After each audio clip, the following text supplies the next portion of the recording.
Good evening, everybody. Thank you so much for joining us tonight, and thank you all so much for being here, including the authors I'm going to introduce shortly.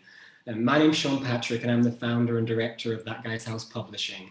On Monday, May 25th, a 46-year-old black man named George Floyd died in Minneapolis, Minnesota, after Derek Chauvin, a white police officer, pressed his knee against Floyd's neck for almost 9 minutes. During this time, Floyd protested that he could not breathe and even spoke the words, "They're going to kill me." This incident was captured on video all over the world. You've definitely seen it, if not heard of it. And of course, it's causing international protesting and activism. And I know nobody is so naive to say that this is a one-off incident and doesn't speak to a bigger problem or wound. The New Age spiritual world, a group I belong to since the age of 15, have shown mixed responses. Some teachers and leaders really standing up, some teachers staying completely quiet, and some joining the marches, some showing where they still need to grow and what they can learn, and others offering educational resources online. As a publisher of spiritual books, I can't take lightly the role and responsibility of us who otherwise give life advice, offer coaching, talk about loving kindness, and talk about follow and listen to our feelings. I believe that the New Age and spiritual community, it's now more than ever a time to walk our talk. And with that, I hand you over to the leader of this panel, That Guy's House author and transformational coach, Skip Jennings. Hi, everyone. Again, my name is Skip Jennings, and thank you, Sean, for having this. And I am honored and just very touched that we get to have this conversation. And as a minister on the rise, as a spiritual author, as someone who never ever wanted to make any type of waves on social media or with anyone or making anyone feel alienated, I refrain from actually speaking anything politics, anything on racism, anything about what was happening, with the Me Too movement. I was the guy who was like, let's work out, let's all meditate, let's all pray, and let's all feel better and go to the place of God is we're all one in God. Until this incident. And during this time, I'm having this battle of my own racism and everything that's happening in my own life and this battle that's happening. And when this happened with George Floyd, I realized I could no longer be silent. I have a big audience on social media and I have people follow me through my writings. It was time for me to stand up and say what I was feeling, which was hurt, which was doubt, which was fear of being a Black man in America. All this came up in this authentic way. I am honored and again, so grateful and thankful that we have an opportunity to grow from this. And I believe this is what this panel is all about today. So I welcome everyone to this event and to this place of experiencing this authentic conversation on what is truly happening that separates us. Mm-hmm. Thank you so much. So it's really my honor and pleasure and deep gratitude I express to all the authors who agreed to be here. I know it's not a comfortable conversation to have, but it's necessary. We all got together half an hour before this call and so much has already been expressed, so I'm glad that we can get into the conversation. Please allow me to first welcome That Guy's House author and author of the 10 Principles for a Life Worth Living series, Karen Mills Alston. Hello. Hey, Karen. Happy to be here. Hello. Hi, Karen. It's good to see you. Thank you. Please welcome Denise James, upcoming author of Back to Love.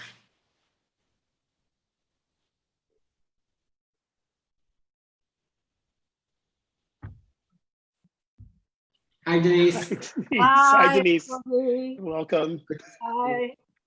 Happy to be Oh, it's so good you're here with us. Please welcome vegan bodybuilder and upcoming author of Fear to Love, Monk Coleman.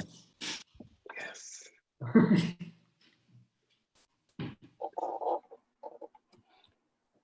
Hey. How's it going? Hey. Hi, Monk. Welcome. Thank you so much. Please welcome author of the memoir Hold On While I Hang On, Banush Babzani. Hey, Banush. Hello, everyone. Hello. Hi, Banush. Human resources expert turned performance poet, Savelle Cunningham. Hello, everyone. Good to see you. Isabel, welcome. Good to see you. Blessings. See you both. Upcoming author of How to Be Success Soul, Vicky Paul. Good to see you, Hello, Vicky. lovely to see Hey, you. Thanks for Vicky. having me. Blessings. And You too. finally, author of Ignite the Light and Burn the Damn Cape and Kindergarten Inspirational Extraordinaire, Vicky Savini.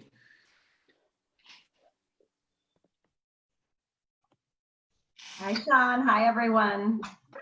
Good to Hey, see Vicky. you. It's really, as well as being an author, you teach kindergarten. I think that's going to play into this conversation. It's actually not Absolutely. kindergarten. It's first grade, but it's all the same. They still pick their nose and do everything you don't want them to do. Yes.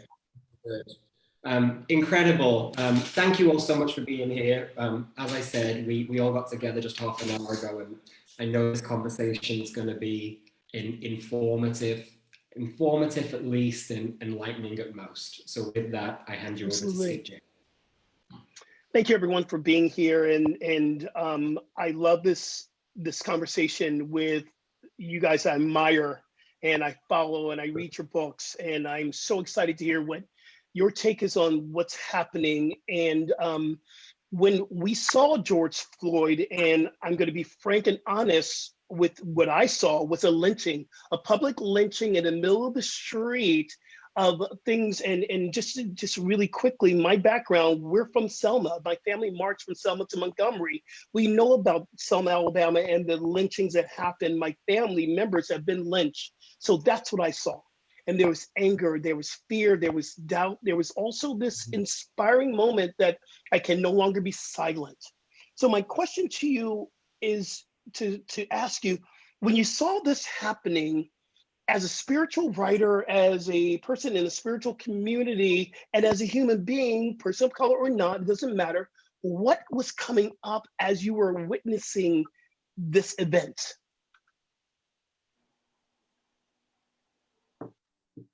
Karen?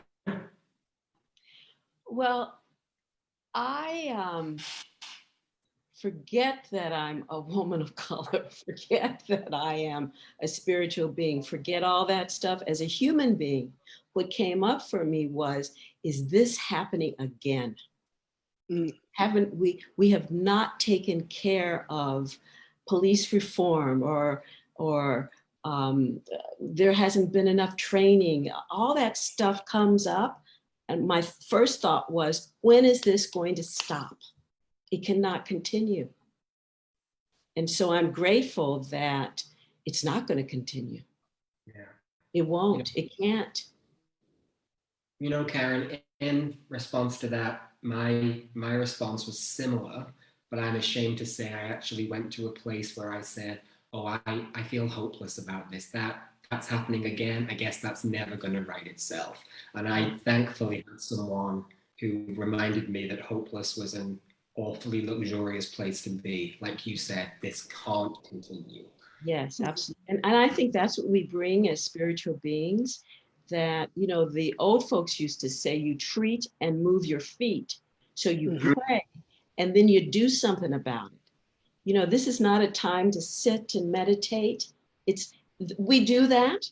All of us do what we need to do.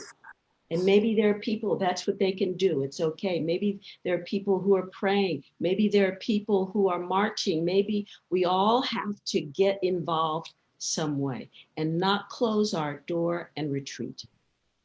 Yes. Denise? Yes. Yeah, I didn't watch the video because I didn't want to have that left in my mind. But what I saw was the picture of that police officer just kneeling in somebody's neck as if their life meant nothing, with his hands in his pocket. And I just thought, evil exists. I thought evil exists. And again, it's like, it's like yeah. My heart dropped. I've raised two black men, and I have two grandsons coming up, you know. So they have to see this again and try to make sense of it, you know, and have their psychologies shaped. Continue. I was angry. Yeah. Sean, if I could just, I did not watch the video either because I don't like to see things like that. But knowing I was coming into this conversation, I knew I was going to be asked about it. And so I reluctantly watched the video and was very affected, extremely emotional, and enraged. And it was because in my mind, what I was thinking, I teach my students and I teach adults how to speak their truth. I teach them how to find the power within. And I was watching that video thinking, what is going on? How come nobody was saying, stop? The guy was trying to say, I can't breathe. So even if this one officer was making the choice to put his knee on his neck like that, there were others standing there, officers and people who were not screaming, stop, you're killing him. I'm recording this or whatever. That's what upsets me the most because our children are watching this. Yeah. Children are learning that this is how people behave. And that is what made me the most emotional, was that nobody was saying no. And that's happening a lot in our society. Nobody is using their voice and saying, no, this is not okay. And so it's important, like Karen said, that we do use our voices and say, this is not okay. It needs to end. Yeah. It was seriously at the brink of being normalized. Oh, absolutely. Absolutely. Hence why, to echo Karen's point, when I saw it, it was, oh, again? And that should not be a reaction I have. Yeah. And the other thing too, we get to realize too that this normalization of these actions are happening all around us. I posted this week that it's no longer okay for fitness instructors and group fitness instructors to use music that has the N-word in it. When we are offended, and we've normalized that in our gyms. We've normalized this action of not taking action. It's been okay, but that can no longer be where we settle. And I'm sorry, Karen, I didn't mean to break in. Karen, you had something you wanted to say. Well, I think to Vicky's point, I think it's important as spiritual beings, we cannot do a spiritual bypass and neglect our feelings that are coming up. So these feelings of these emotions of rage, of anger, of whatever that is, it's important. I think that so many people will say, well, it just needs prayer or whatever the words are, and not dealing with the rage that is coming out.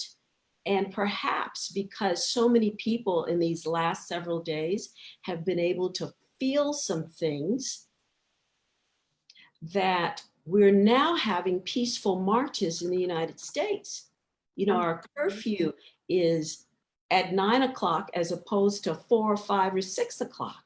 So this, the opportunity that we have, we still meditate, we still pray, we still speak our word. We still have the opportunity to watch what's going on with the choice.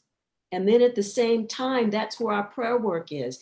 And we do it within ourselves so that we can build a strong foundation so that we can do whatever it is that we're called to do in the world from a place of divine qualities.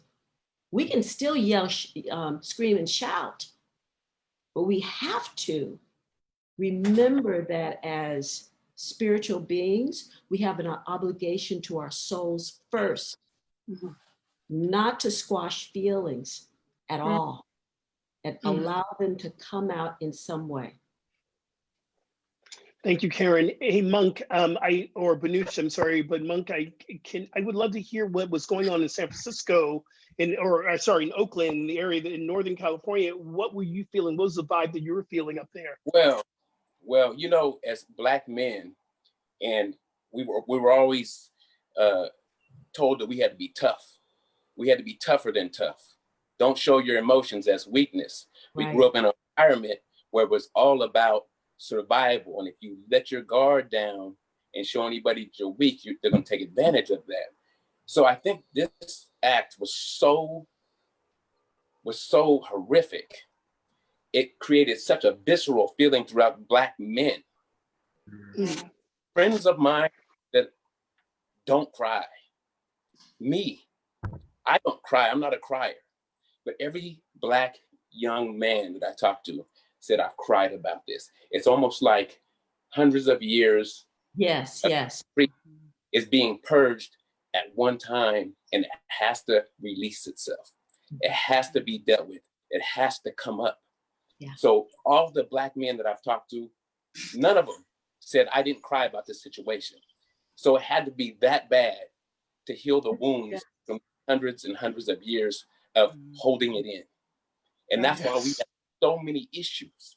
We hold it in. Oh, Yes, yes. don't show your woman you're weak.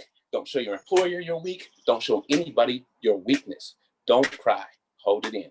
This creates a violence. This creates mistreatment of other people because it has to come out. And usually when it comes out, it expresses itself in a negative way. Unless you really sit down and you process and release this energy that you're holding up. You got to release it all. And that's how I became an alcoholic, because these feelings were uncomfortable. I didn't know how to release them. I didn't know how to properly deal with these feelings. So I suppressed them. And the alcohol did that for me.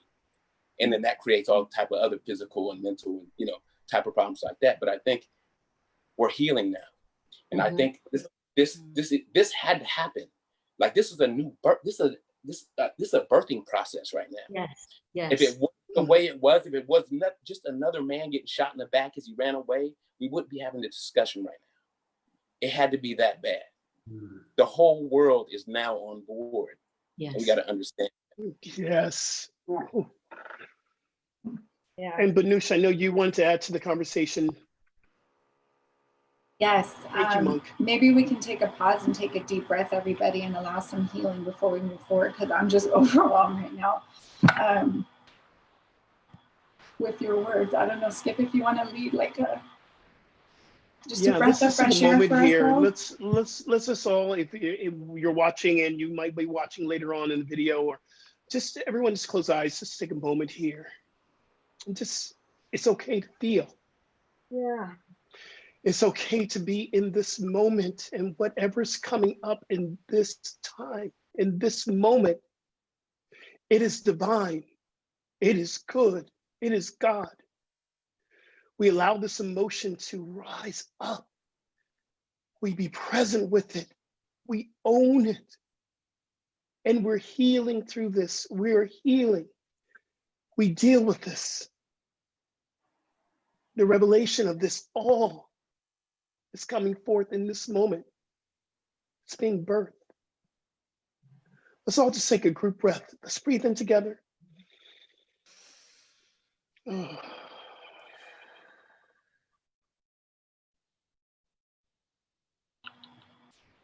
Yes. So, and I think the emotions, they need to be there. I think, as Monk says, it's been a long time coming. It's a lot of unshed tears, and that's been the same response in Britain. I've seen so much brothers cry, and that's really touched me. Well, it's time. Before we got on the call, I said to you guys, I'm going to try not to cry. And the reason why I've been crying all week, I was in a business meeting with the university I work with, and I just broke down. And then I looked at the screen, and my team members at the university, they were all crying as well. And what I'm seeing is my release of emotion is allowing other people to have their release of emotion. Yes. That's so deep. That's so deep, Monk, that you guys, wow. Yeah. It's okay to cry. And it's important because Monk made a very powerful statement. The way that particularly Black men show up is to be strong, be virile, is to not cry. My husband used to say, men don't cry, they bleed. So what happens is that everything is suppressed. And then, as Monk said, it comes out in the body. So there are men of color who have developed all kinds of things because the rage that they're feeling, they turn it on their body as opposed to doing what we just did. And it's so simple. Take a breath. My stepfather used to beat me, Karen, and he would say, I don't want to see you cry. You better not cry. And as he was beating me, it says, don't let them see you cry. So I'm doing this to make you strong. I remember the beatings. I remember the lessons I've learned. Yes. And there's a beautiful story at Agape where a practitioner, where a woman came to the center for the very first time, and she was crying and crying and crying. And she was trying to stop. And one of the ministers came over to her and said, cry, baby, cry. And so she was given permission. And so I want us all to have permission. If that's the way we express ourselves, that's the way I purge. I don't know what I would do without tears, but to be able to give ourselves permission to let go of all those things that have been pushed down, suppressed. And remember, this is an ongoing process. It's an ongoing process. And when the things come out, when we purge them, we don't have to yell, scream, and shout at individuals. We get to take the opportunity to do it in a practitioner session with a therapist. We get to scream, yell, and shout. I used to do it as a kid. I still do it in an empty room.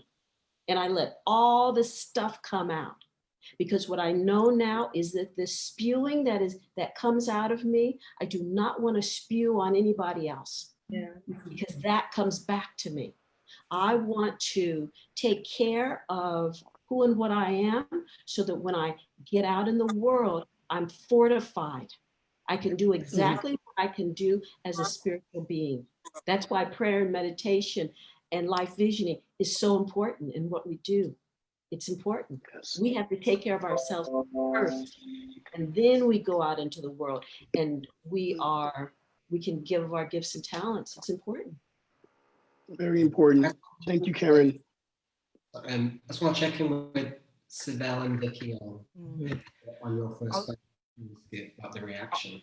I was going to say in our everyday roles, in order to be supportive, we have to support ourselves, like Karen said, but it's also knowing and recognizing when that point is. Yes. Because if we then suppress it and we think, okay, I'll get over it, and you move on, then you're just building it all up. But it's actually recognizing the signals that there's something here that needs to be released. And rather than wait for it, you actually give yourself that time and comfort. Yes. It's beautiful. I'm going to share my experience when I first got the awareness of the incident. I was sitting with my 2-year-old and my 4-year-old. So my version is coming from a mother, and I saw it on my phone, and my reaction was, "Are you bleeping kidding me?" And I said it out loud at that point, right? You're supposed to be, the spiritual order can change, and are you kidding me? And I yelled some other profanities I'm not proud of, but my kids rush over from what they're doing and say, "What happened? What happened? What's going on? What?" And I got stuck, and I said, "Is this the time to share? Is this," I had to make a choice as a mother, as a spiritual person, as a thought, I had to make a choice. Is this something that I share a reality with my kids, or do I shelter my kids from the reality? And I then reflected back to my own childhood, and I said, how did I learn? Where did I go through? And I grew up in the Bay Area, and San Francisco, California, we're on a different kind of, level. And I remember the Rodney King incident, and I remember seeing the news and seeing the riots and seeing all that. And I said to my parents, what happened? What's going on? And I remember they said, just sit down and watch. Just sit down and watch. They didn't say, turn off the news. This is too much for you. You can't, you just sit down and watch. And at what point you see the progression of Rodney King himself, can't we all just get along? Can't we all just get along? Can't we all just get along? Can't we all just get along? And I realized that I was introduced to it at a young age. So for me, it was familiar. So I didn't have to deal with the shock factor. I could move into some sort of, I remember as an 8-year-old, 9-year-old in San Francisco, 10-year-old, 11, 12, we held signs, we were protesters. Whatever the cause was, we were taught that we have a voice and we're allowed to say something and we should step up at any capacity that we can. And so I had a choice to tell my kids, and they're 2 and they're 4. So I did share to the best that I could, because, you know, it's our duty. We're talking about in the spiritual community. What is it? What makes us, what tools we have available? And that's the enlightenment, bringing this awareness. And as a mother, it was a very quick aha moment that, how am I, again, we were talking about choosing our words, choosing our thoughts. How am I gonna, and I would tell them someone died. Why? He didn't deserve to die. He did something he wasn't supposed to do, and he died for it. Why? He should have been just like anyone else in that process. You use counterfeit money, then you get, you know, whatever that process, that legal process, that if a non-Black person, you know, had done it, that would have been the progression. But I kept telling them what was happening, and they kept asking me why, which was making me bigger question marks, bigger question marks for me. I think that for us in this community, I see, you know, a hashtag saying cancel 2020. 2020 has been absolutely a mess. Cancel 2020. I think that every single thing that we have been trained for, everything we have learned and practiced and have been breathing and teaching and being, is for us to show up for some crazy shit like this.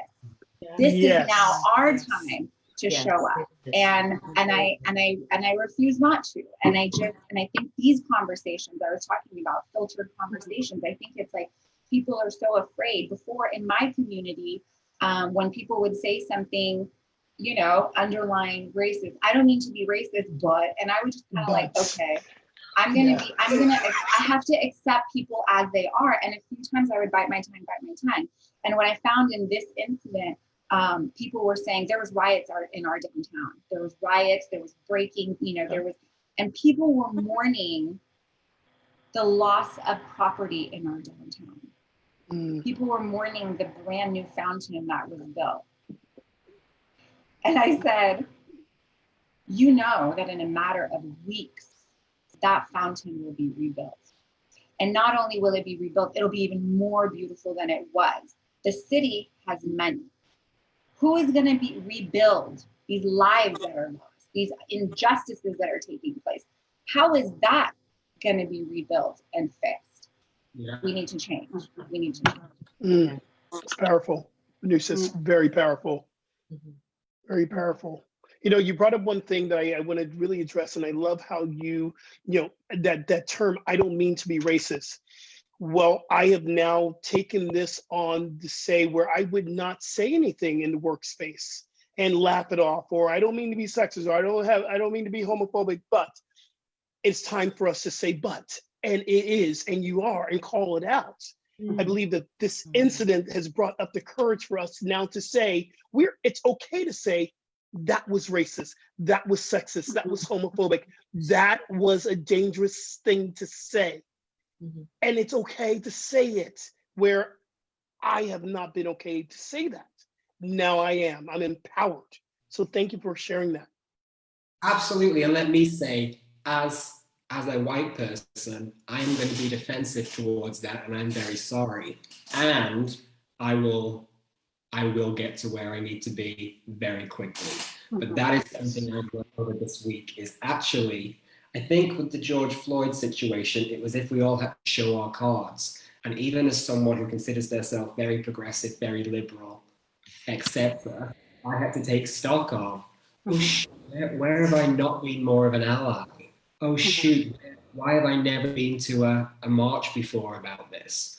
And it all comes, white fragility plays in here, where I'm going to be my first reaction to trying to humble myself to see where I've not been a part of the solution. My first reaction is defensiveness. I promise I get over that real quick, and it's looking at where I can be there. Yeah. Mm-hmm. I also wanted to say something as we in this community are in a place of influence. And I noticed as I was looking at my social media that I had kept to one specific topic, and I felt like that was my identity. I shouldn't dabble in politics. I shouldn't dabble in this, until the point where I realized, no, this is my responsibility. And when I did, as a result, my followers dropped. And it was the most beautiful inventory. I just cleared that up, and it blew my mind, because no one had heard me speak in that capacity. They were comfortable with seeing me, in only this, and you're supposed to be this, and you can't speak to different things. And a lot of people who are in a place of, they want to get that, they want to have that influence. We write books, and so we want to speak, but we only want to keep it to a certain level. We make that choice. I had to make that choice, and I'm very happy. I'm very happy that now the people that want to engage with me are engaging on the same level as I am. But I was scared up until, just recently I was, oh my God, I don't want to be too political. I haven't said anything yet. Should I, shouldn't I? Until this, you realize, no, I can no longer stay silent. And it was the talk about the property destruction. It was when people were saying all lives matter versus Black lives matter, which was like, it's someone saying my grandchild is cute. No, your grandchild's not cute. My grandchild is cute. What are we talking about? Where are we going with this? The outrage that people think, they think a certain way. They're so comfortable thinking a certain way that disruption is necessary. We need to disrupt that thought process and pull ourselves out of the roles and the conversations that we're used to having. Mm-hmm.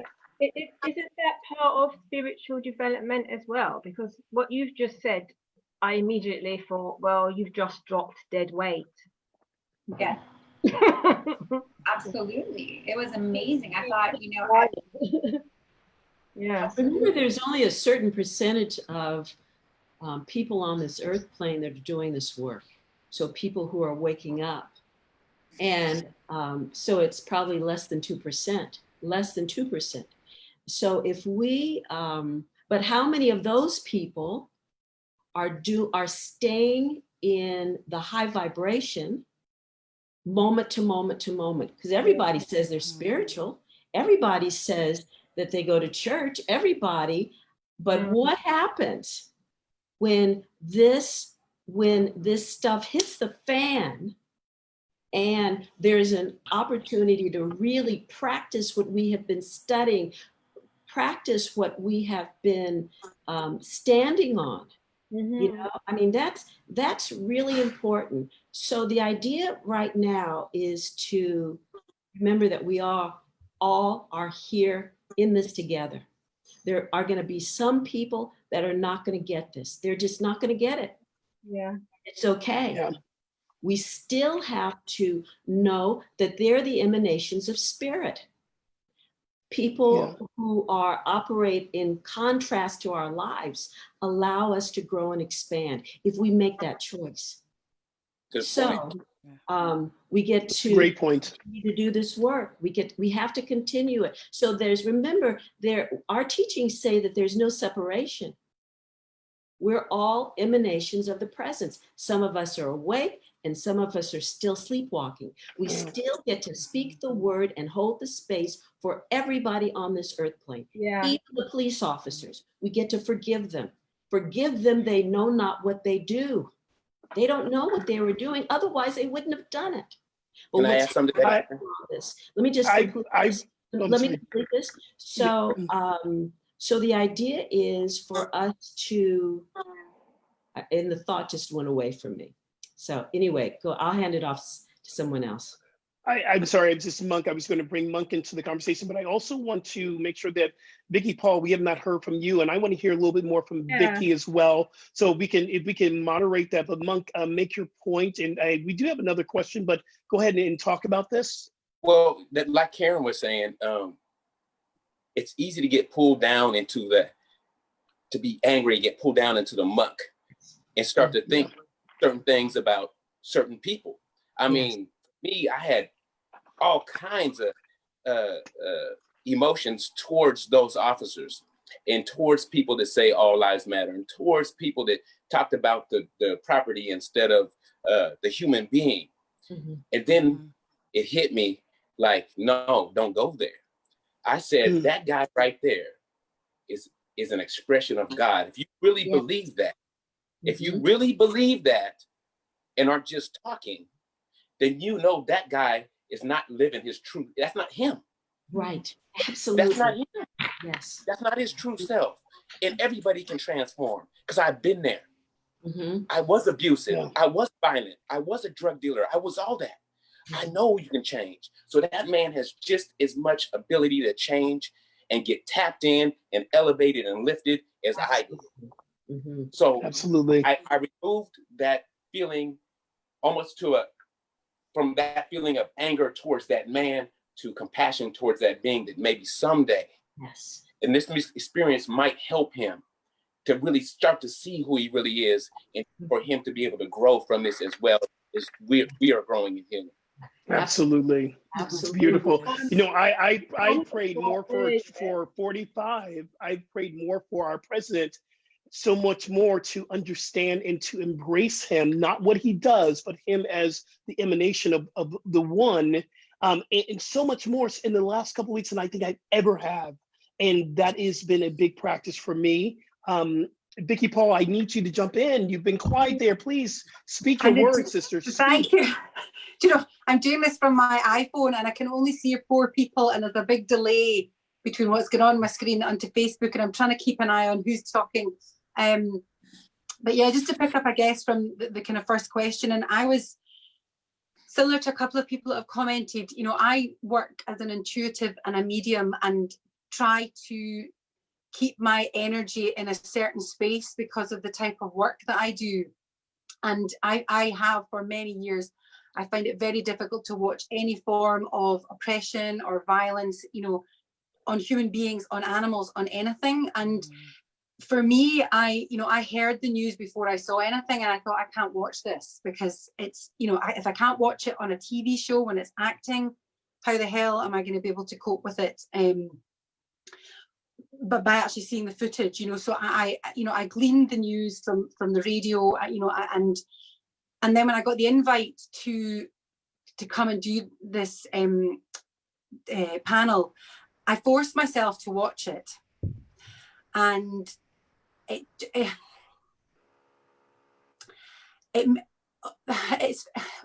what did I feel? It's like, how did we get so far into the mire where, you know, it doesn't matter what the heck he did.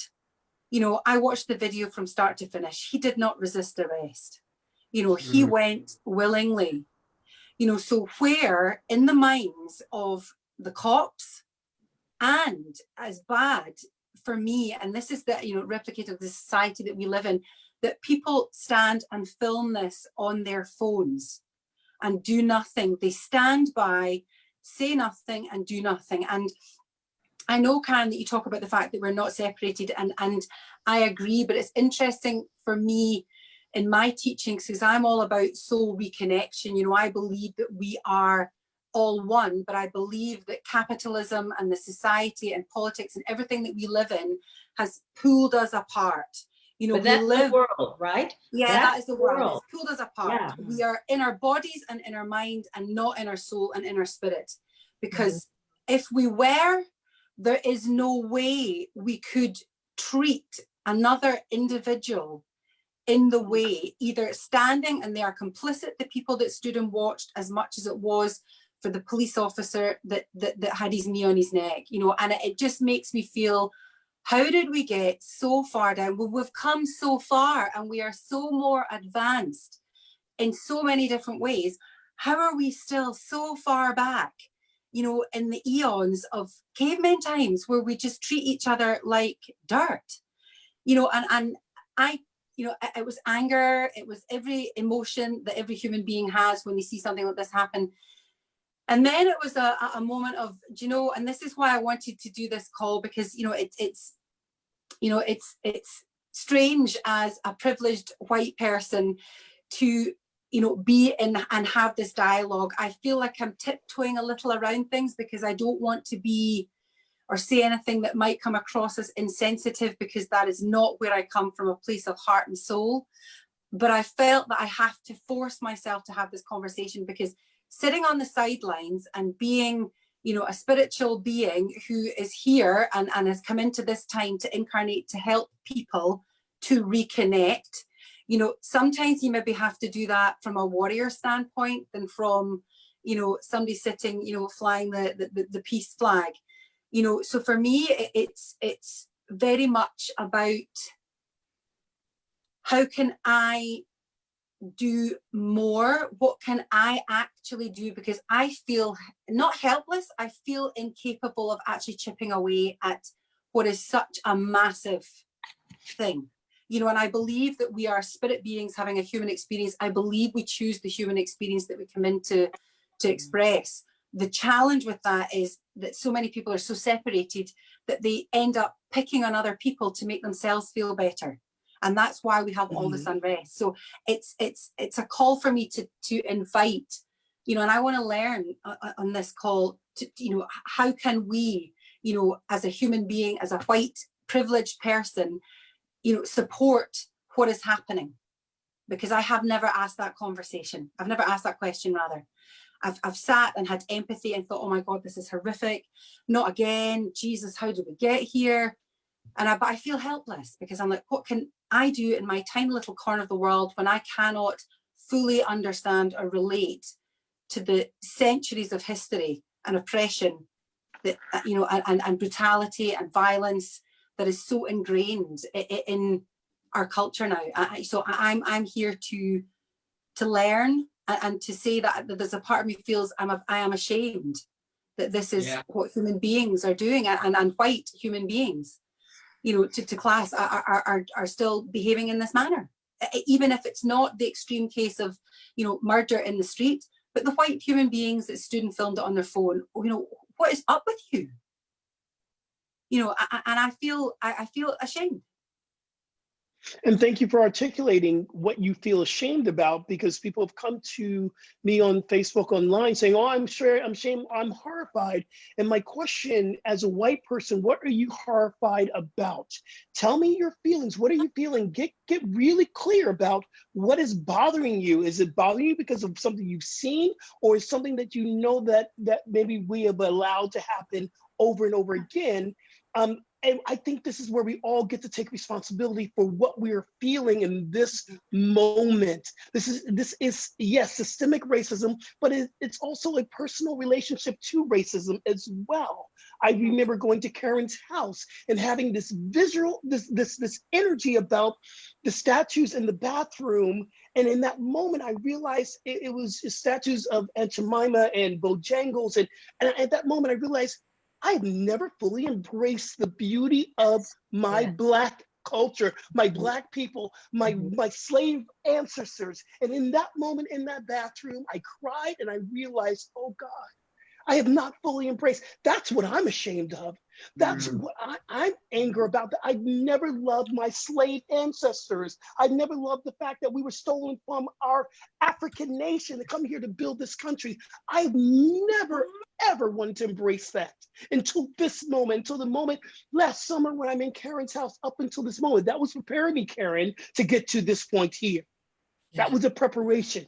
Yeah, I hear you. You know, this is what I often say, that there are generations before us who have done the work that is necessary, that brought us to this point.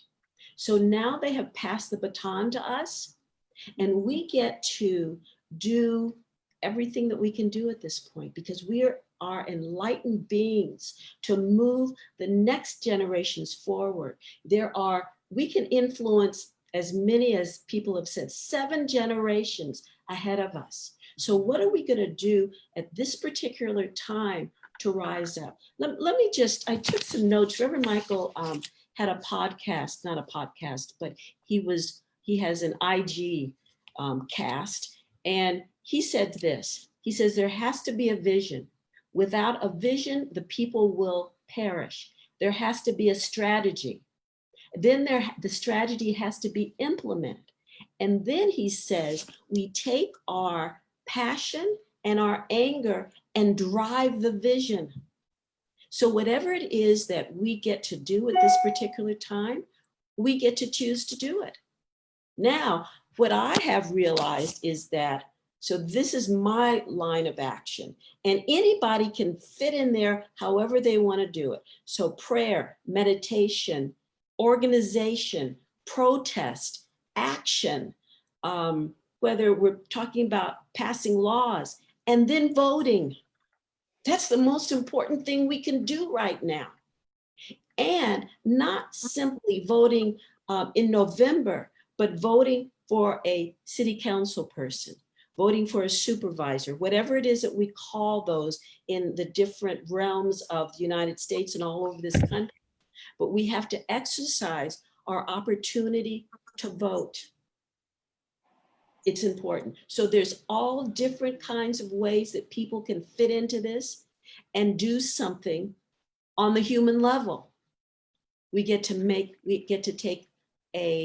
choose it. And if we don't choose to do something, it has to be okay. I'm choosing something something larger, something more advanced than I would have done normally, because I know it's important for me and the people, my great-grandmother, my ancestors who were slaves all the way up to this point, and for my daughter and everyone after that point. It's a responsibility, and we have to choose it. And again, it's okay if we don't choose it. I'm choosing. Yeah. Can I just say something? Yes, Denise, please jump in, Denise, please. Yeah, because I think one of the reasons I'm here as a voice for, the statistic that says in terms of the world of the spiritual that we're talking a lot about here, what is it, 2% from the Black community? Less than 2%. Less than 2%. So I'm here to kind of really talk on that and to look at why that is, because I feel I have some ideas of my own. And my book, Back to Love, that's still in the process of being published, I wrote 15 years ago. And that book is a story about my healing and recovery. Yeah. And it was a psychological recovery, and it was a racial recovery, and it was the spiritual. Yeah. My argument about why there's this 2% is because one of it is about this word forgiveness. This word forgiveness. And forgiving, I'm not there yet. Forgiving this policeman who had his neck in, I'm not there yet. I don't want to be there yet. I think a lot of people don't come into this kind of movement, into the spiritual, because they're kind of told not to be angry for too long and to forgive. I think Desmond Tutu has a lot to say about that process. Yeah. And someone else in the past have said it's something that you don't have to do. It naturally happens as you heal and you go through your own process. So I think perhaps a lot of Black people don't happen upon this path because it just feels like a luxury. Yeah. And a lot of the events and the trainings and everything, can't afford it. It also Can I feels say something in response? Can I? Yes, and absolutely. I feel really strongly about this, and I'm here for the voice, for that voice. Yes. Yes, I believe in my heart that we're all one people. No human being is born bad. You look at a child, yeah. I think we have to be careful how we tell people that they should forgive. Yeah, because that's a process. But Well, it's to also me, an obstacle. It's also an obstacle. Yeah. I come across that in the trauma and recovery field. You know, people who's experienced, I am one of those, childhood abuse and trauma, domestic violence. You know, survivors are often told to forgive, you know, to forget. You know, the perpetrator is almost given the spotlight. Oh, forgive him. They know not what they do. Fucking no. What they did was wrong. It fucking hurt. It's impacted my life. It bent it out of shape. I've lost people. It's a lot of loss. So forgiveness is the process. So I think we need to be careful how we bang that word about. And I'm here to speak for those Black people who, when I post this, they're going to feel heard. Yeah, and I think my voice is that, yes, you can have this voice, and then you can have the spiritual, because I think I do too very well. Oh, but remember, forgiveness. No, but please, Karen, let me finish. I thought you had. I'm sorry. No, I haven't finished, and that's why I'm here. I'm here to represent that voice in that group, because I'm going to take this away and share it, you know. And I think when they hear my voice, it may make them think about the spiritual world, you know. Maybe. Okay, Denise, go ahead. Go ahead, Denise. Yeah, but I'm very passionate about that, and I find forgiveness, it can really interrupt someone's process. And perhaps there's another word for it, because remember, forgiveness is not of a divine quality. Unconditional love is the divine quality. So we know that forgiveness starts with self-forgiveness. We know that forgiveness is an ongoing process. I don't want to minimize forgiveness at all. It takes years and a lot of work to get through trauma. I understand that. I do believe that as spiritual beings, in order to release ourselves completely and to free ourselves, we have to forgive. We have to be able to love again. Well, my book's called Back to Love. There you go. Yeah, so I know that. But what I'm saying is that, sorry, I'll finish soon because I know there's other voices. It's a process. Mm-hmm. It's a process, and I think because I've been through trauma, and I'm really an advocate and a voice for raising awareness around that. Some people, what they've been through, it's so appalling, they cannot forgive. So they need to be helped to know. They need to know that that's okay. You can claim healing still until that healing's denied them then. Yes. Saval, I know you wanted to speak to something, and then we have another question we're going to follow up right after you so we can continue to move through. But please speak to that because your hand's been up and I want to get your voice. One of the first things I want to say was I want to reach out to the Floyd family and really say that I have no words to say, but during this conversation, I just want to acknowledge that there are feelings of compassion. Otherwise we wouldn't be here discussing it, but I really do, and I thought I had to say it as part of the conversation. And also with Blacks and the spiritual movement, I think ancestrally, and I've done some reading about this, Blacks, I'll say the Black people that I know in England and talk to and speak to, there's something that's quite naturally, innately spiritual about us. And sometimes we don't give it a name. We don't have to be part of something, but we know, we just know. And maybe because it's a different type of spirituality for that individual, they don't want to attach it to anything because it's something that we're born with, and I was born with it. It's never left me, and I've always been spiritual. And before I knew the name spirituality, I didn't give it a name. I just thought that was the way I was, and whether or not there were other people that felt the same. And when I found out there were people that were spiritual, and when my brothers and sisters and we had the conversations, oh, you feel it too. So sometimes there are other reasons why people don't have to attach themselves to a label, but there is spirituality amongst Black people. I think we're born with it. It's in our DNA. It's in our DNA. It's in our DNA. And on the back of that, sometimes I do understand, Denise, when you were mentioning about the abuse, and you know, in our family with physical abuse, emotional abuse, and it takes time for forgiving. You have to work on yourself, and you get to a point where you can, and everyone reaches that point at a different time. Some may not even reach that point and carry it to the next world with them. But you know, we should never try and enforce or say, oh yeah, you should get to this point. Sometimes we have to accept that is where the consciousness of that person is, and albeit we may have been for our own learning, part of that learning is to realize that that person is where they are, and that their journey may take longer. But I just wanted to put that into the fold. I'm glad you did, and that's very, very important to recognize that. Absolutely. I have another question I want to ask. I'm going to ask Vicky. I'm going to ask the other Vicky Savini, right? Vicky Savini, and I'm going to also ask Benusa this question. How can we do better from this point here? What can, as a community of spiritual writers and spiritual leaders and ministers and practitioners and leaders, how can we be better? This is a call for us to be better. Vicky, why don't you start off, and we'll get around to everyone else. We can start off with Vicky there.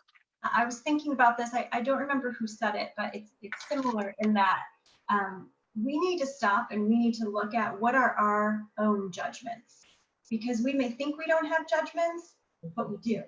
Yes. And so as spiritual leaders, as people who speak, who are authors, you know, we're putting a certain vibe out there too. And so we may think, I'm not judgmental of this situation, but you know, maybe we are. We need to be able to speak our truth, but also see what other people may be seeing. And we can't do that unless we allow the ego to settle down. Once the ego settles down, then love can come up. You know, before we got on this conversation, we were talking about the head and the heart. And in our society, for everyone, we've come to a point where we are driven by our mind. And the mind is very susceptible to being manipulated. And we need to get back to that place of our heart. So it's not only through praying and meditating, but like we did in the beginning of this video, stopping and taking a breath, bringing ourselves back to the present moment. What is going on here? There's so much happening in social media right now that I find myself getting triggered just as much as other people. And I have to stop, take a deep breath and say, what is it about this that's affecting me? Because deep within that, there's a judgment that I have that I wasn't aware of. So I'm taking the time to stop and to think about that. So instead of saying, well, you know, this person thinks this and that's crazy, or that person thinks this and that's crazy, I'm stepping back and I'm trying to put myself in the other person's shoes so that I can have some empathy. And we have to get to a point where we can agree to disagree. Yes. I see you. I'm looking at your eyes. I see your soul. I want to see the soul of you, not the physical person, not this human being that's walking and living and breathing. I want to see your soul. And I think if moving forward as authors, if we can do that, if we can push our own ego down and not be afraid to speak our truth. I've never been very political either. And to be honest with you, I don't necessarily think I am political, but I know what feels right in my heart. And I shouldn't be afraid to speak on that. Yes. As an educator, I'm often shut down and told, oh, you can't really say that as a teacher. Why? Why? I need to do what feels good inside of me, what feels aligned. And so I guess what I'm saying is, first we need to look at ourselves deeply. And when we become triggered, I think Monk said something about being triggered. You need to step back and say, what is it that's really triggering me?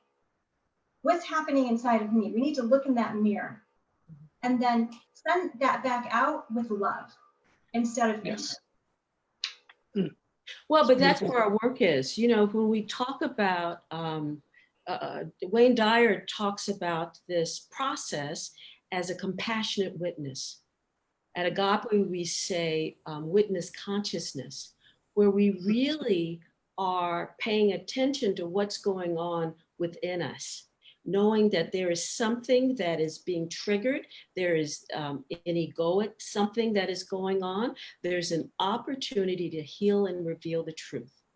That's, I think all of this allows us to go deeper in our own inner work. So I absolutely agree with what Vicki just said. We have to put our mask on first. We have to allow our foundation to be solid. And this is for the rest of our lives. You know, the presence is infinite. So our expansion into it as it is infinite. So yeah. Absolutely. And also Absolutely, it's being beautiful. able to look at a person's eyes and see their soul. You know, namaste. The light in me honors the light in you. Right. If we can model that for others, Mhm. that's what's going to make the difference. I Yes. see you. I may not be able to relate to everything you've gone through. I may not understand your journey, but I see you. I Yes. respect you. I honor you. Yeah, and we talk about meeting people right where they are, without any judgment. And as human Right. beings, as a human being, I know that I will judge people sometimes. And then I get to wake up. I get to remember that they're the presence of God right where they are, right where I am. Namaste. Absolutely. I think, Sean, you're trying to signal, but Banush, I know, wanted to say something. But Sean, is this something with time, or we? Oh, You want to say no, something? it was to interject in the conversation. So go to Banush. Okay, please, Banush, jump in there. How can we be better? What can we do? I think, yeah, a lot of my, so as a mindset coach, I work with people, and for the first step of everything is to accept it. I tell them, if you're, you know, if there's a situation that's happened, in order to accept it, you see it for what it is, you hold it in your hands, and then you know how to move forward. But I'm really questioning that in this situation right now, because I'm having, every ounce of my being is having a really hard time accepting it. And I feel I'm looking into conversations that are making me uncomfortable. And I'm digging into that uncomfort is coming from a place of fear. Fear is coming from a place of ignorance. I don't know, therefore it must be bad. My comfort level is where I want to stay. And I'm not okay with that. I'm having conversations. With my Black friends. I've been friends, you know, since one of my friends since 13, we were friends. Never once did we talk about anything, the color of our skin, the challenges. We were each other. And I had a happy hour with her. Every Tuesday we have a happy hour with my friends, and she came on, and I was ready to hear something from her. I was ready to hear, you know, outrage or anger. And it was just, hey, you know, I'm about to have some food, but it was just, and I said, well, what do you, she said, I turned off social media. I turned off the news. This isn't new to me. This is not something new. I'm not going to learn something new. This is something I have to live with every single day. And she told me what she taught her son, how she teaches her son, when you get pulled over, this is the standard protocol. All windows down, license and registration on the, see, you already know how to assume the position. I don't know that. I didn't even think about that. And now, and just to quickly go back to the statistics, and I don't know if you've read them out, but the people who are showing up to the protests are significantly white, right? Because, and I'm okay with that. I'm okay with that, because the same thing that she told me, I saw in a mom's group, a white mom post, that I don't have to, she's now acknowledged, I don't have to worry about these things. My son wants to walk down the neighborhood. I don't have to worry if he's jogging, he's gonna get shot. So they're not speaking for the voiceless, because that community is not voiceless. They're exhausted and they need an echo, an ally. And so have painful, uncomfortable conversations, find out where that fear is coming from, and educate that fear and overpower it with love. And I mean, it's just day by day. That's all we can do. And what I'm saying with this too, Banush, that another community is finding their voice around this situation. They're finally finding a voice. It's like, oh, I have something to say about this. Oh, and I'm not Black, but I got something to say. And they're finding the courage to actually stand up and to voice it. I just love that point. And Monk, how can we do better as spiritual leaders and authors? And what do you see is a way that we can step into this new age of being? Well, I'm kind of new to this whole circle here. I just want to say, first of all, everybody on this call, you are so beautiful. Your energy is so beautiful. You're just beautiful beings. But I'm new to this. My whole journey was just basically by myself. I was forced because of physical things to turn inside. So this is new to me. So I think the best way, and I always say this, the best way you can change the world is to change yourself. Yes. To be from such a high vibration, change the energy field wherever you go. I do speaking as well. In one of my speaking events, I said, I consider myself a professional spreader of love. It's like hot sauce. You got to put it on everything. You know what I mean? So, Yes. you know what I mean, Skip, right? It's like hot sauce. You got to put it on everything. So I just want to carry this high vibration around and make sure that with every encounter, that I show up with my best self, that I show up with my highest self. And so much so that if I meet, and I got a lot of tattoos and things like that. If you were to just look at me for what I look like, you might think something. But I want it to be where if I meet a racist person, I bring so much love to that conversation that he looks at the whole Black race differently after we leave each other. Yeah. I want to bring that much love to that conversation, right? I want them to go, everything I ever learned or seen, because they put us in a bad light in media all the time, everything is not true. These are some beautiful beings. So that's what I want to bring. And I think that's the best way we can change society as a whole. Everybody knows if a love vibration, if you hold that vibration, it can spread through a whole city, a whole a state, the world. And that's why we have these group meditations. We're connecting, we're changing the energy field in the whole world. So if we really focus on ourselves, if we really want to bring our best selves everywhere we go, we're changing people whether we think we are or not. We are changing the planet. So that's all I got for you today as far as. Well, brother, you just said a lot, and you are new to this, and you are not new to this. And that was some really powerful nuggets there. I can't wait to rewatch this. Sean, I need to ask you a question. As a founder of a spiritual publishing company, and the books that you're putting out is changing the planet, how do you see publishing being better? What can publishers do and books that are coming out to address this issue? And we said this, it's not a Black issue, it is a global issue that divides us. What can we do, Sean? Absolutely. I mean, I'm really proud to say, especially speaking to the statistics, that 1% of our so-called New Age spiritual movement is Black. I'm really proud that 30% of that guy's house is people of color. So I'm really proud to see that.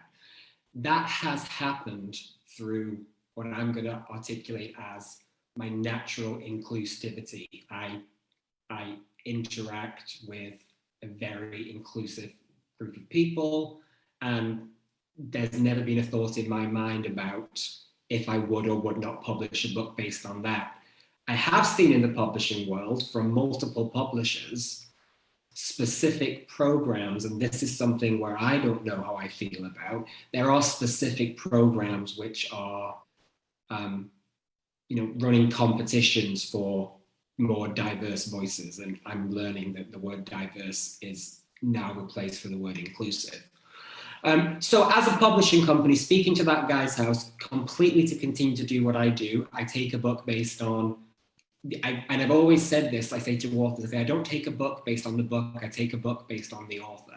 And I'm glad that that philosophy has led me to a place where we are 30% non-white people. But I'd like that to be better. And I'd like all publishers to, gosh, this is a bigger conversation. Thanks for asking this. I know I've seen in the publishing industry, it goes off, well, how many likes do you have on social media? How many followers have you got? No, what's the message of who you are? Because I'm about what's the message of who you are? Because a book's a book and a book's a book and a book's a book. But I'm like, what's the message of who you are? So for publishers to stop, and I've seen this, I've spoken to CEOs of publishing houses, and they say, I get a book proposal, I flip to the marketing plan, and I add up the numbers. And I'm like, what the fuck? I'm like, firstly, you're not even knowing what that book's about. So I think the publishing industry needs to go back, because there was a whole thriving publishing industry before social media. So I think publishing needs to go back to picking books based off authors and content, not off social. That's the most important thing. And because of that, if it was then, I don't know if there'd be this need for special diversity programs. Because I, as little Sean Patrick, recently we've become more than a one-man show, have cultivated an author pool of 30% non-white. Why can't big international publishing houses with millions of pounds, why is that something they're having to actively do? That's what I've got to say about that. That's brilliant. That's brilliant. Yeah, Denise, yes. And Denise. thank you, Sean, for that. Yeah, because that brought my book to you and brought my story and hopefully to give it to the world as well. But I would just like to kind of say, you know, someone said about I see you. You know, I just want anybody who's watching this after we're sharing it, you know, all Black people, I just want to say I see you and I feel you, and we stand on the shoulders of strong survivors and ancestors, yeah, and we're going to get through this. I see you. I see you. I see you too, Denise. Thank you, and I feel you. I feel you. Vicky J. Paul. I'm sorry. Go ahead. Now Karen, it's time to thrive. That's where we are right now. We have to thrive, because the survival has gotten us to this point, which is wonderful. And now there are so many things that we have to do in the world in terms of reform, so that everyone, including people of color, can really thrive without any excuses. Yeah. No more excuses. Yes. Hey, Vicky J, how can we do better? How can we do better? You're an artist, and the art that you put out is phenomenal. As an artist, as a author, an artist, spiritual leaders, how can we do better? You know, I kind of touch on what Monk said, that, you know, we have to start with ourselves. And I think a lot of the kind of spiritual output is misinterpreted by so many people, because they misinterpret it and take the easy route. You know, spirituality and becoming spiritually connected and reconnected, you know, to awake, to woke, to re-spiritualize is not fluffy feathers, crystals, pink, Instagram bullfish. It's, pardon my French, it's fucking ugly. Yeah. Hard. It is hard. It's lonely.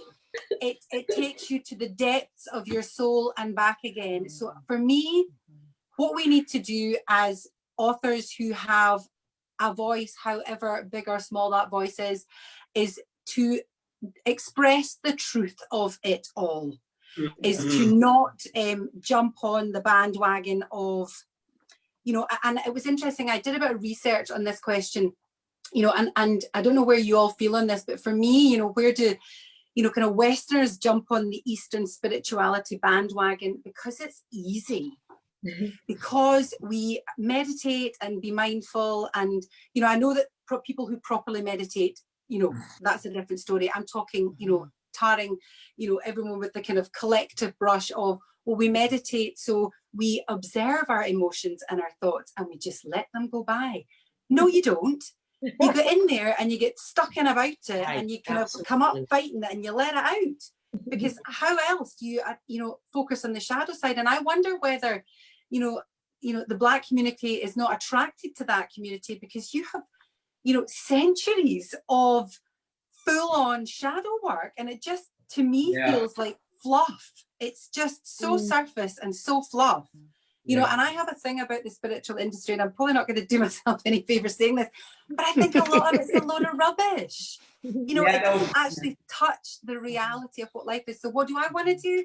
I want to, you use my voice and my art, because all we can do individually is share our stories. And there was a really lovely quote from a guy called Mark Perry, and I only recently came across this book, and it's The Last War, Racism, Spirituality, and the Future of Civilization. And he said, if spirituality and unity are ever to prove their efficacy, healing powers have to be clearly demonstrated. And the only way that we can do that is by demonstrating our own truth, our own story, our own journey. And as Monk said, shining that light out and being that energy that then attracts and encourages other people to be brave and to stand up and to get torn about the fight of spiritual awakening, you know, because there's no other way of doing it. You know, it's tough, and it's about being honest with the fact that it's tough, but it's so much more tougher not to do it. You spend your life fighting against it, you know, mentally, physically, emotionally, spiritually, or you put the work in. You know, your journey might be an hour, it might be a year, someone else's journey might take 50 years, but it's a hell of a lot easier than what you're going to have to do, because you're going to have to come back again and do it all over again. Yes. You know, so it's talking the talk, you know, and That's walking beautiful. Yeah. That's great. I love that. Siobhan, how can we be better? How can we do better? I think really it's going to be echoing what's been said before, is that we have to be true to ourselves. We need to make sure that there's no pretense about us, that we are truly who we are. For a quick moment, I'm just going to go into HR, where you'd have all these policies for people to behave themselves, but that's only 8 hours in the day. And then what happens for the other 16 hours? Right. Like, Yes. give a bit of paper, behave, you know, do this, but it's not. It's that work inside that needs to be done, and maybe by demonstrating that for ourselves and being ourselves naturally and authentically, other people may want to have a conversation with that, because they may say, oh, there's something different about you, can I maybe talk to you about it? And it's not being afraid to have that conversation, or being honest when someone asks you that conversation, not being afraid to mention your spirituality or the books you may read or the people that you may follow and listen to, or who inspire you, is to be whole in who you are as a person. And I think that will help change come about as well. Yeah. And you know, Ernest Holmes said the same thing. He says, if we're meditating 15 minutes out of the day, what does the rest of our day look like? The other 23 hours and 45 minutes. And what happens when stuff pops out? How do we show up? Do we go into worry, doubt, and fear? I mean, that of all the, if we're talking about spirituality, if we're talking about religion, it's really nice when everything is wonderful and we have money in the bank and there's peace on earth. What happens when there are riots? What happens when resources are diminished? How do we show up? So to be able to continue knowing that God is always being God, and we get to remember that, that's my practice right there. So I may forget, and then I get to remember that God is always being itself.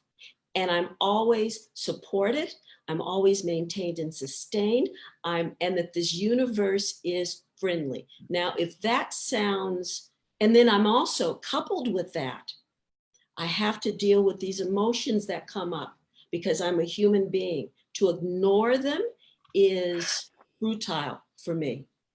So that for me, that's where my work is. Stuff comes up, I do whatever process it is that I need to do, and then I return to this presence and this power, reminding myself that I am maintained and sustained always. Yeah. I mean, that's beautiful.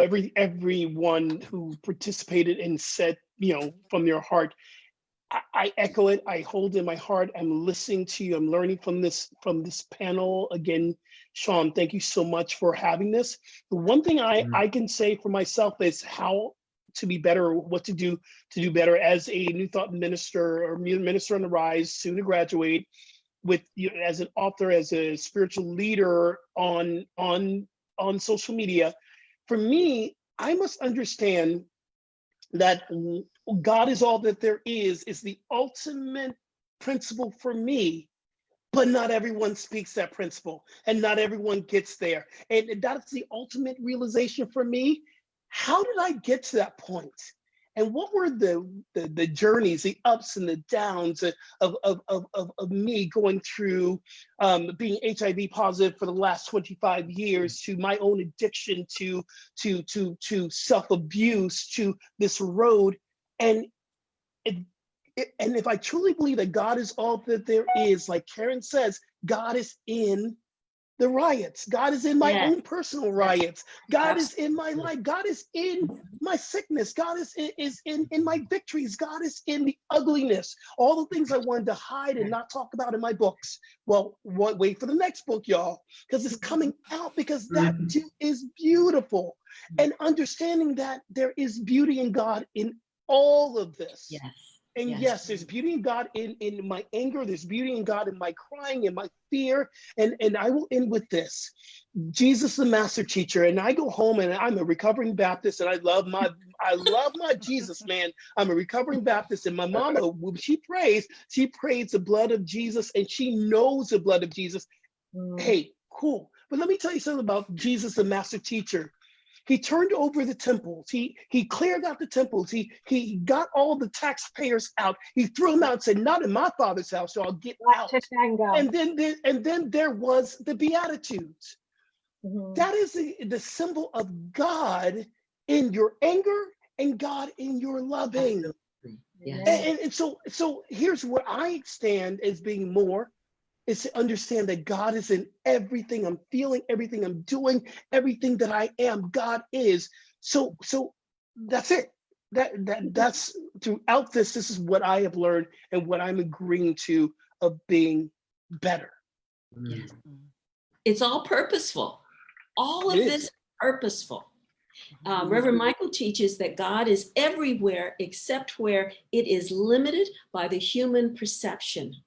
So yeah, everywhere and purposeful. How magnificent this is. And what's coming to me right now is that, we don't like what's going on in many facets of the world right now. But some of us have echoed this through this entire talk. You really cannot truly see the light until the darkness is present. Yes. And I would say the darkness is present right now. But more and more people are seeing the light, whether they want to open their eyes or not.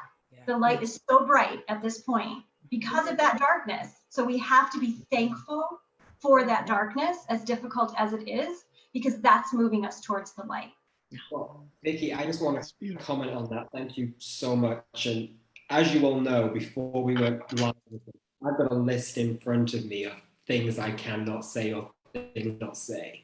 I very much, this call for me has been the light. You'll even notice my body language has changed, because I went into this, I've been going through this week and I went into this call. You are white, that means you're currently bad, you couldn't possibly understand, you can't relate in any way. And it's been so heavy. Whereas actually, and I know you know my heart, I know I'm like, there's a million ways I've always been inclusive, open, loving. Like my heart is really good. And over the past week, the false ego belief of I'm inherently bad. This call has been the light for me. So thank you. You're inherently good. That's the nature. You're inherently good. Absolutely. I want to take the moment to thank each and every one of you for participating in this very important panel. This is not the end of this conversation, and we get to now move from this point and carry on. And understand this, that there is this thing that happens with the tragedy or the atrocity that might be happening. That might be the moment of reporting on the news. Before Corona, there was what our president was doing, and then there was Corona, and now there's this. So what happens when we come from this point? I am encouraged that we will all commit to carrying on this work. Sean, Patrick, you are my brother for life. Thank you for allowing me to facilitate this from the heart. And thank you for giving me a voice in this publishing world. I want to thank each and every one of you. I love you guys, and That's it. And so it is. Amen. Amen. So it is. Thank Amen.